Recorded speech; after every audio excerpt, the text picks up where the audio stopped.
And before this video begins, I'd just like to give a special thank you to my Asbantium level patron, Fallon Cortez. Thank you for supporting the channel. We live in a media landscape full of sequels, reboots, remakes, and adaptations. I mean, just look at the top 10 highest grossing movies of 2024 so far, with a whopping 0 original movies. Even China's YOLO is an adaptation. This obviously isn't as much of a new epidemic as many people think it is. Movies have been remade all the time, even classics people celebrate. A Fistful of Dollars, Scarface, Some Like It Hot, and even The Thing are all examples of such an adaptation. And of course, sequels have been made since the dawn of time. Ever since Ogdo, son of Bogdo, realised just how popular his first human versus mammoth cave painting was. And thus, even a lot of TV shows like to use sequel-based storytelling. The second season of Stranger Things, for example, was presented as Stranger Things 2. But no TV show I've personally encountered has really managed to succeed with sequels and spiritual remakes as effortlessly as Doctor Who. This show carries the keys to an entire universe of stories, and sometimes a single visit isn't enough. Despite the show being somewhat of an anthology, with almost every episode having a self-contained narrative, unlike most shows which continue the same single narrative unfolding across an entire series. I think this sequel justification is a skill a lot of people somewhat take for granted, since Doctor Who is so casual with it. So I thought it would be a good idea to take a deeper look at it, because why not? I think first of all we need to define what actually counts as a Doctor Who sequel. Because as a TV show, there are obviously a bunch of episodes that continue on from one another without really being a sequel. The End of the World picks up right after Rose, but it's not really a sequel and no one has ever tried to claim it is. It has nothing to do with the exact plot of Rose, it's just episodic storytelling. It's the same with other episodes like The Doctor's Daughter, which happens immediately after The Poison Sky. Because again, that doesn't continue that specific story. It just transitions the cast into a brand new independent story. It's very much the same with a lot of returning villain narratives, like when the Daleks returned for the Dalek invasion of Earth. Yes, it has the same villains as the Daleks, the first story, but it's not a sequel. It just features the same villains without anything to do with that first story. The End of Time, meanwhile, makes sure to directly show us how the Master is resurrected and returns after his death in Last of the Time Lords, meaning this is a sequel because it outright relates to the initial story, and it isn't just a return for the sake of bringing back a familiar face. You know, there literally is a scene to show you how this relates to the original previous story. I like to think of a Doctor Who sequel as a 2 or 3 or multi-part story with just a gap in the middle rather than being directly together like most two-parters are. So you'll have, your first part and then there'll be a gap, and then later on in the second or third or however many part, you then directly pick up on the consequences of that previous part, and you use the same setting or characters with a specific direct link to the last episode. Boomtown is a good example of this, seeing the continuation of Blofeld Foch's story immediately after the events of the earlier Celine two-parter, and exploring the aftermath of that narrative but later on in the series. That's one of the most definitive sequels we have in Doctor Who because it forms a conclusive narrative across both stories. Of course, things still get pretty murky with two categories I like to call full sequels and half sequel. I consider a full sequel to be like the Series 9 Zygon two-parter, which directly continues the plot thread of the Zygon truce established in Day of the Doctor. The Zygon invasion specifically requires that previous story to exist. It even has a previously on recap at the beginning to explain the backstory, but a half sequel on the other hand is more of a character or location continuation, like how Warriors of the Deep sees the Doctor once again encountering the Silurians and Sea Devils with references to both previous stories, and the Silurian Ictar knowing the Doctor already. But the story is still essentially standalone and isn't a continuation in the same way as the Zygon example is. I think it's fair to say that there are these two different categories of sequels, because some are definitely more obvious or linked stronger than others. I think The Giggle counts as a full sequel, for example, since it directly continues the narrative of the Celestial celestial toymaker, with the villain returning for a second game, rather than just a normal villain return like a lot of Daleks, Cybermen or Master stories, which just see the villains come back again and again without a direct link to the previous appearance. Of course, there is an exception there with the Cult of Skaro trilogy. This story arc spanning series 2, 3 and 4 is one continuous storyline that doesn't just see the Daleks returning, it tells a complete story across multiple entries in different series. Army of Ghosts sees the introduction of the Cult of Skaro, an elite group of special Daleks who manage to escape at the end of the story, fleeing into the past, where they appear again in Daleks in Manhattan. This is a direct continuation, very much a full sequel, continuing their story as they attempt to resurrect the Dalek race, a goal they eventually complete as Dalek Khan escapes that story and rescues Davros from the Time War, before they're all wiped out conclusively at the end of Journey's End. It's a story arc very much like Classic Who's Dalek Civil War, which also told a long-term overarching story about Daleks, rather than simply reusing the villains in unrelated return appearances like they often are. It's a difficult tightrope to walk because Doctor Who is full of villain returns, but these very rarely count as even half sequels, let alone full ones. Much like the Dalek invasion of Earth, the Seeds of Death sees the return of the Ice Warriors, but at a completely different point in history with no direct ties to their previous appearance. For a more modern example, say Empress of Mars and Cold War, they're completely unrelated storylines. Meanwhile, Snake Dance is very much a full sequel to Kinder, because not only does the Mara return, it still haunts Tegan like it previously had, having not truly been vanquished in Kinder, and thus it directly continues the narrative. Again, it's like a two-part episode, with the second part coming after a different run of episodes. Similarly, Empire of Death would otherwise be a typical villain return with Sutekh making a reappearance, but the plot of him having survived his defeat in Pyramids of Mars elevates it to a sequel, because he latched onto the TARDIS itself and hatched a long-term scheme, meaning the story requires prior knowledge of the Pyramids of Mars, making this a full sequel despite there being such a huge gap, just like The Giggle shortly before it. Doctor Who's ability to create both full and half sequels is a huge blessing that really helps the show excel and grow exponentially. I think one of the main benefits is the sense of continuity and world building it creates. Take the planet of Peladon for example. In Curse of Peladon, we first encounter this planet and its people, before the Third Doctor then revisits it in Monster of Peladon, arriving at the same place 50 years later,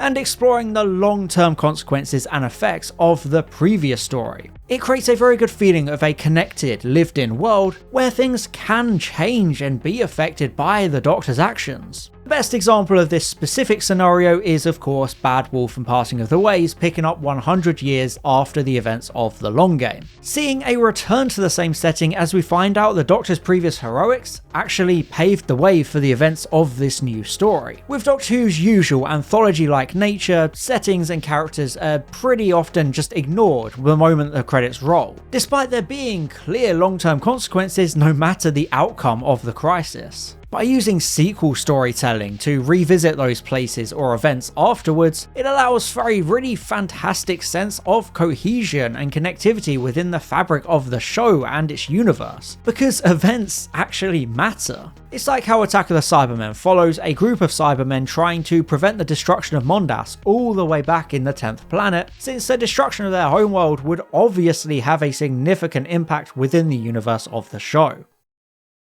This sequel-based world building is also great for recurring organisations like UNIT. At this point, simply featuring UNIT isn't enough to warrant a story being called a sequel, obviously, but it was first established in a sequel in The Invasion. You see, the Abominable Snowmen introduced the Yeti and the Great Intelligence, with the Web of Fear serving as a full sequel to these events, even to the extent that the side character Professor Travers returns. But the Web of Fear also introduces the character of Lieutenant Colonel Lethbridge Stewart, a military officer who helps the Doctor fight back and defeat the Great Intelligence. In the following season, The Invasion sees the Doctor reunite with Lethbridge Stewart, who is now a brigadier and head of UNIT, an organisation created in the aftermath of the Web of Fear. Whilst The Invasion doesn't feature the Intelligence or the Yeti, it directly picks up this Earth-based storytelling, exploring how the previous story affected characters like Lethbridge Stewart and to a lesser extent Professor Travers, meaning it's a really smart way to utilise sequels as a world-building tool in a show that never stays in one place for too long. I think this is also present in the classic Who Gallifrey stories, with the Deadly Assassin seeing the Time Lord President assassinated and the Invasion of Time continuing that with the Doctor assuming the position due to the power vacuum. Subsequent stories like The Five Doctors, Arc of Infinity and The Ultimate Foe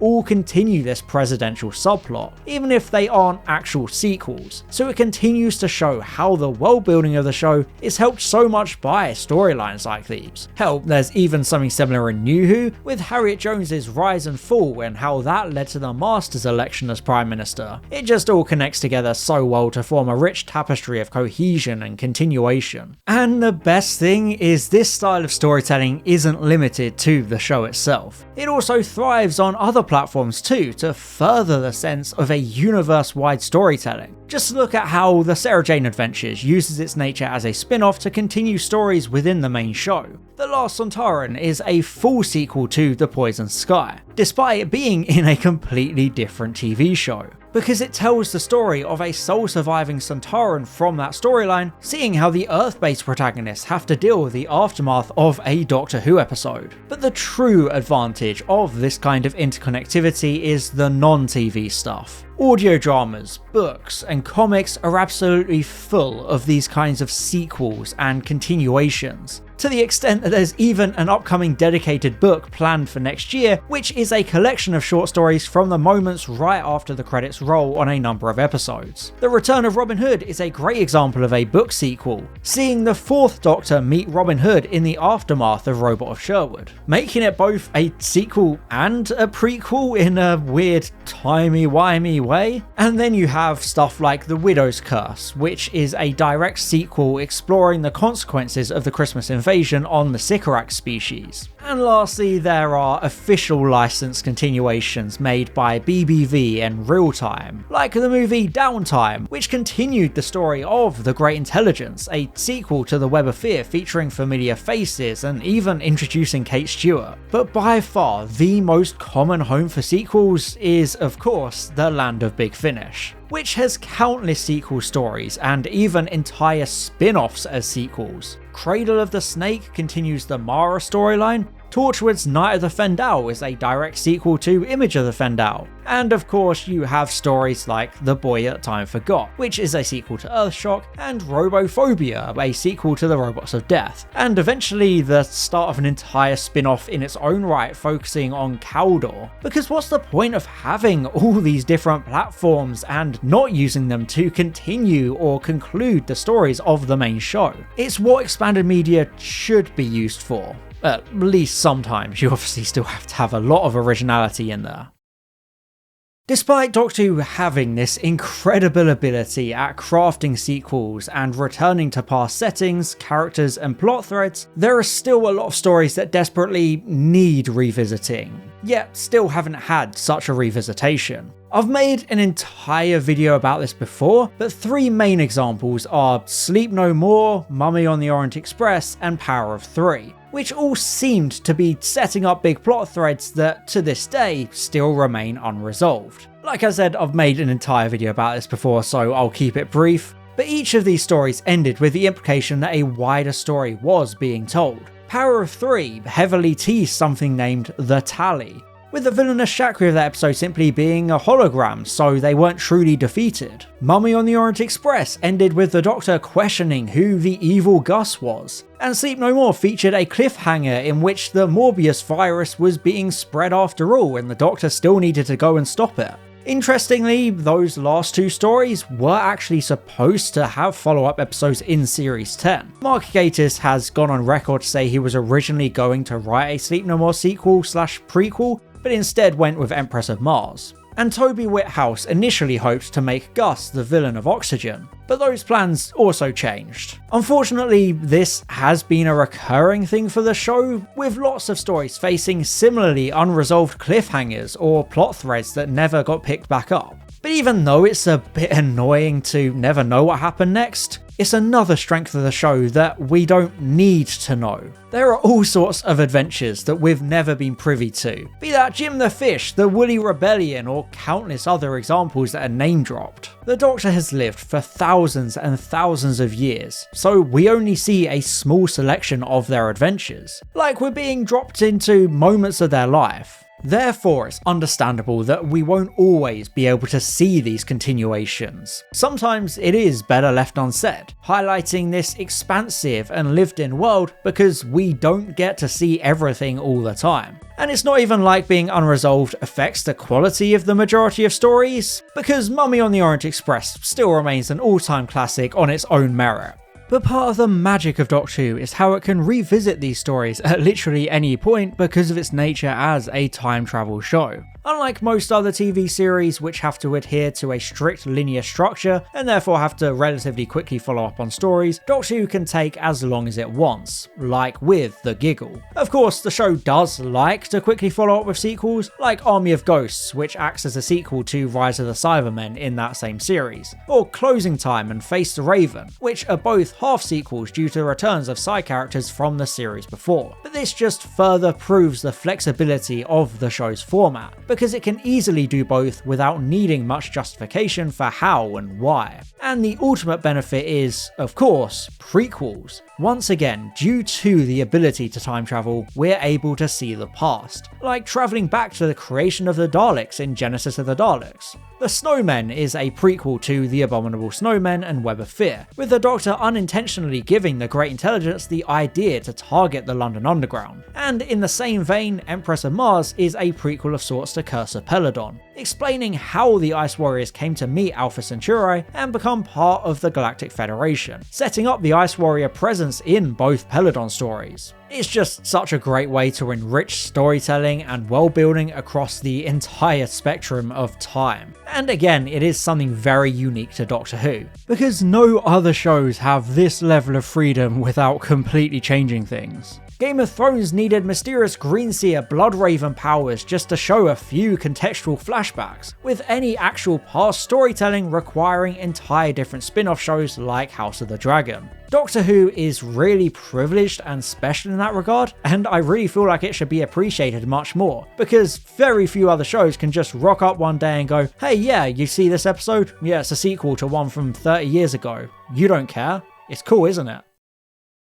Like I said at the beginning, we live in a world full of sequels and remakes, which is a problem for most media, but Doctor Who is very much the exception because of how it capitalizes on the idea of sequels and prequels, and uses them as a powerful tool rather than just an excuse to bring familiar things back. By revisiting and continuing stories, Doctor Who can form a very cohesive and expansive universe full of recurring settings, characters, and ongoing storylines, like entire wars and organisations happening in the background. Of course, lots of TV shows have sequel episodes. It's obviously not unique to just Doctor Who, but the freedom that is unique to Doctor Who allows it to really take advantage of such episode formats, creating these multi-part storylines over an extensive period of time. There are so many examples of great continuous stories both within the show itself and through expanded media, which often provides prequels and sequels to further explore the wider context and consequences of episodes. Unfortunately, not everything can get a sequel to continue that narrative, but it really is a testament to the versatility and creativity of Doctor Who that these are actually few and far between. Hell, it has such ease creating both sequels and prequels that I found two distinct categories to differentiate them. So yeah, Doctor Who is great with its sequels and prequels, and we really should honestly celebrate that more. But that's all for now. I hope you enjoyed this video. Thanks for watching, and as always, I'll see you in the next one. Bye bye. And I'd just like to give an extra special thank you to my Asbantium level patron Fallon Cortez, my Platinum level patron Matthew Burns, and all my Gold level patrons Chris Douglas, Daniel Shillito, Thomas Zar, and the 3 Railway Engines. Thank you so much for your support.